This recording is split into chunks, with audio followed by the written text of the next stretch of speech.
श्री गुरुभ्यो नमः, श्री मात्रे नमः। आपसे वादा किया था सौंदर्य लहरी के बारे में बात करेंगे, तो हम आपके सामने हाजिर हैं। सौंदर्य लहरी देवी की खूबसूरती और शिव का देवी के प्रति प्यार, इस सुंदर प्यार से भरी और सुंदरता से भी सुंदर सौंदर्य की लहरें, उसके जरिए हमारे भीतर शिव शक्ति को उजागर करेंगे। जी हाँ, एक आध्यात्मिक गुरु गाइड का ये कर्तव्य होता है कि अपने शिष्यों को उनके भीतर के शक्ति शिव को रूबरू करवाना। देवी प्रत्येक साधक को उसी प्रकार समझ और अनुभव प्रदान करती है जैसा वह उसके लिए सर्वोत्तम जानती है।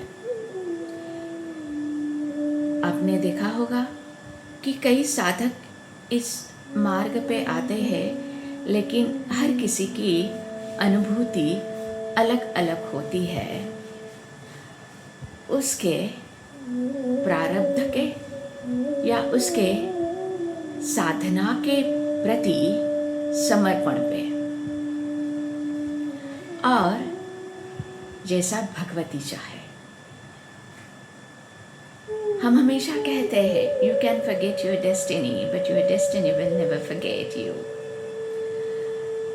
तो सौंदर्य लहरी तंत्र शास्त्र का एक अत्यंत महत्वपूर्ण ग्रंथ है, जो परम ब्रह्म, परम चेतना की उपासना को उपासना शक्ति या श्री विद्या के रूप में प्रकट करता है। श्री चक्र समस्त योग साधनाओं की परिकाष्ठा है और उसकी सिद्धि साधक की श्रद्धा, समर्पण और भक्ति पर निर्भर करती है। जैसे जल का स्वभाव अग्नि को शांत करना है और सूर्य का प्रकाश अंधकार को दूर करता है, वैसे ही कलियुग में देवी का नाम ही समस्त पापों का नाश करने में समर्थ है।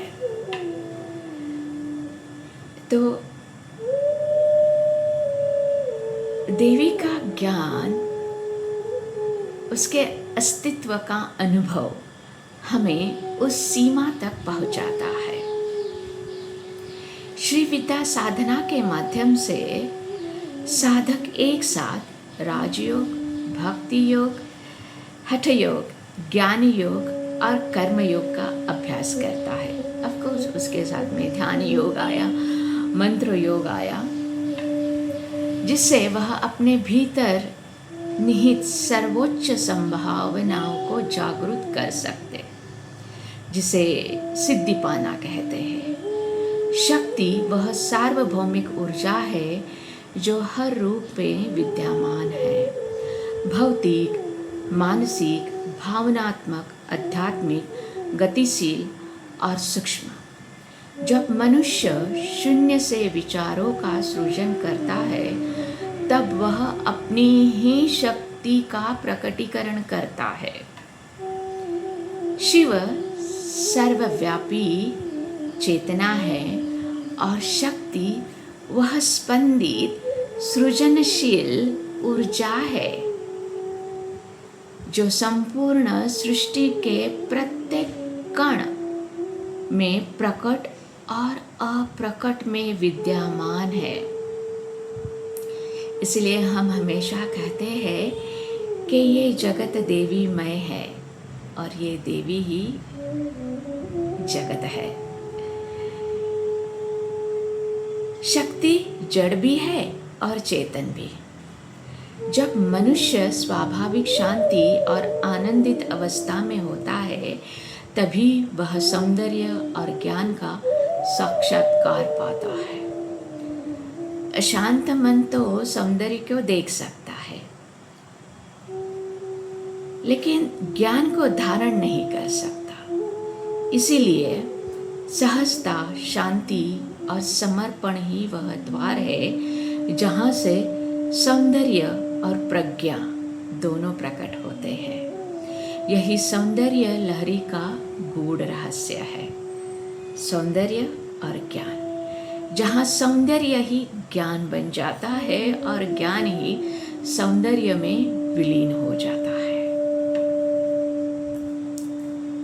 आगे चलते हैं, गुरु को आमंत्रित करते हैं।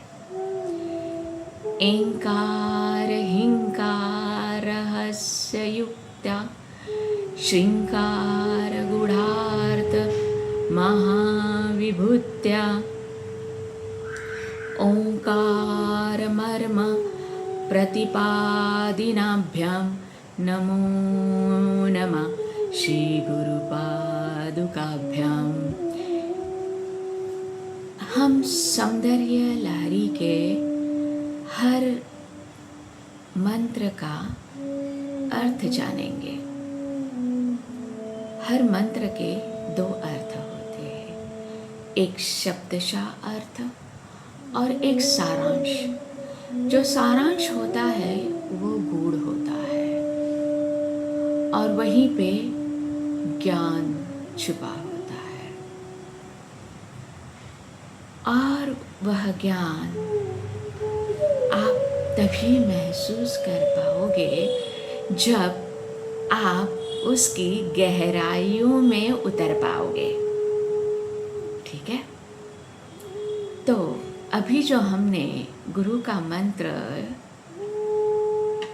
उच्चारण किया, एंकार, हिंकार और श्रृंकार, तीनों बीज मंत्र केवल ध्वनियाँ नहीं है, बल्कि वे ज्ञान, शक्ति और समृद्धि की मूल ऊर्जाएं हैं।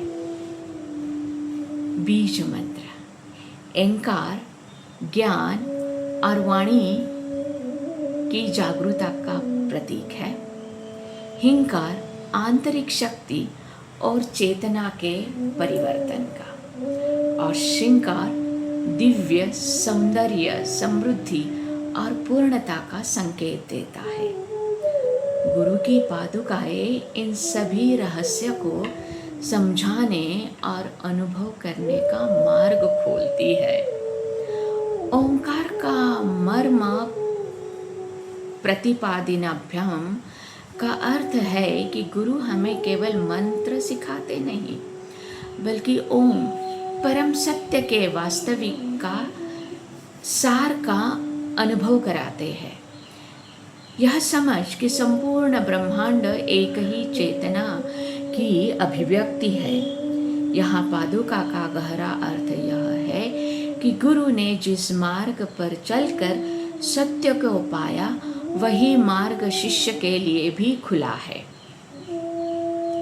लेकिन गुरु ने उस मार्ग को अपने परम गुरु और परम गुरु से जो ज्ञान प्राप्त हुआ उसको समर्पित होके वो अनुभूति पाई हुई होती है। तो अगर आपके गुरु के पास वो अनुभूति है तो आप उसी तरह कुछ अनुभूति, या जैसे हमने प्रारंभ में कहा कि भगवती जानती है आपको किस तरह की अनुभूति आपके योग्य है, लेकिन वो आपके साधना और गुरु के प्रति समर्पण पे अवलंबित होती है। अगर आप गुरु और साधना के प्रति विश्वास और समर्पित नहीं है तो शायद अनुभूति थोड़ी दूर हो जाए आपसे। फिर से आपसे दोहराते हैं कि अगर आप तो चाहते हैं कि आपका गुरु ज्ञानी हो, अनुभवी हो, अनुभूति वाला हो,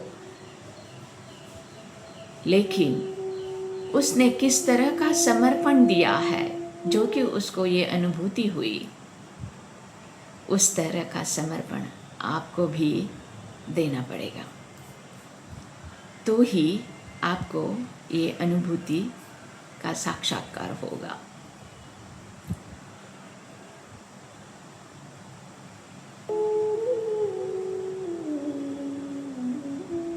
इस श्लोक का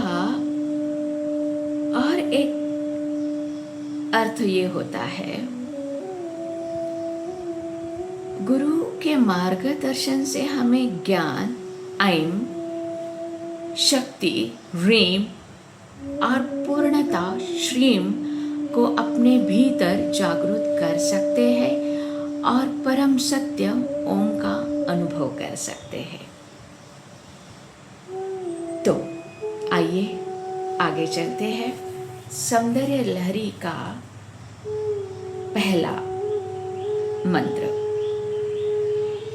शिव शक्त्या युक्तो यदि भवति शक्ता प्रभवितुं न चेदेवं देव न खलु कुशलः स्पन्दितुमपि अतः स्वामाराध्यां हरिहर विरञ्जातिभिरपि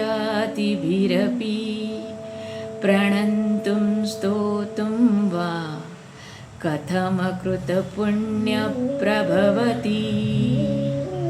यह श्लोक बताता है कि शिव शुद्ध चेतना केवल तब ही सृजन करने में समर्थ होते हैं जब वे शक्ति ऊर्जा के साथ संयुक्त होते हैं, अन्यथा वे स्पंदन हलचल करने में भी सक्षम नहीं होते। इसीलिए ब्रह्मा, विष्णु और शिव जैसे महान देवता भी उस आदि शक्ति की आराधना करते हैं। ऐसे में एक साधारण मनुष्य जिसने पर्याप्त पुण्य अर्जित नहीं किया है, वह देवी की स्तुति या उनका पूर्ण वर्णन कैसे कर सकता है? इसका गहरा आध्यात्मिक अर्थ यह है कि चेतना और ऊर्जा का मिलन ही सृष्टि और जीवन का आधार है। केवल ज्ञान की जागरूकता पर्याप्त नहीं जब तक उसमें क्रिया और शक्ति न हो। यह श्लोक हमें विनम्रता सिखाता है कि परम सत्य को केवल बुद्धि से नहीं समझा जा सकता, बल्कि अनुभव, समर्पण और कृपा के माध्यम से ही जाना जा सकता है। साथ ही यह हमारे भीतर भी एक संकेत देता है कि जब हम अपनी आंतरिक चेतना, शिव और ऊर्जा शक्ति को संतुलित करते हैं, तभी जीवन में वास्तविक सृजन, शांति और पूर्णता का अनुभव होता है। तो अगले वीडियो में अगला मंत्र देखेंगे सौंदर्य लहरी का।